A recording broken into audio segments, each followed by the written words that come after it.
ఈ Francis Xavier ఎవరు అని తెలుసుకోవడం ఖచ్చితంగా ఈ సమయంలో మనకు అవసరం. ఎందుకంటే అతనికి సంబంధించి ఈ ఆర్య సమాజ్ కార్యకర్త ఎవరైతే చేశారో, ఒక కామెంట్స్ చేశారో నాయకుడు, అది ఇప్పుడు వివాదాస్పదం అయిందనమాట.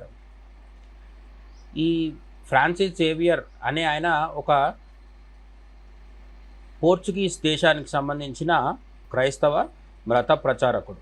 చాలా 500-600 సంవత్సరాల కిందటికి వెళ్తే 1545లో సెయింట్ ఫ్రాన్సిస్ జేవియర్ పోర్చుగల్ రాజుకు లేఖ రాస్తూ గోవాలో క్రైస్తవ విశ్వాసాన్ని, గోవా ఇంక్విజిషన్ అనేది చరిత్రలో చాలా ప్రధానమైన ఒక అధ్యాయం లాంటిది.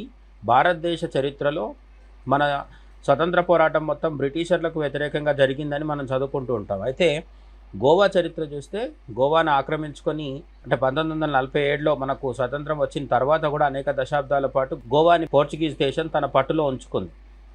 అటువంటి గోవాలో జరిగిన ఒకానొక అమానుష కాండని గోవా ఇంక్విజిషన్ అంటారు.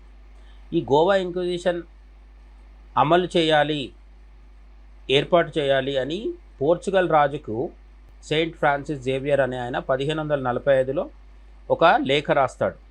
ఆ లేఖ రాసిన దానిప్పుడు పోర్చుగల్ రాజు గోవా ఇంక్విజిషన్కి పర్మిషన్ ఇస్తాడు. ఆ తర్వాత ఏం జరిగింది? క్రైస్తవ మతంలోకి మారిన వారు తిరిగి తమ పాత మత ఆచారాలను, హిందూ లేదా యూదు, ఇందులో హిందూ, యూదు, కొద్ది భాగం ముస్లింలు కూడా ఉన్నారు, సంప్రదాయాలు పాటించకుండా చూడటమే దీని ప్రధాన ఉద్దేశం.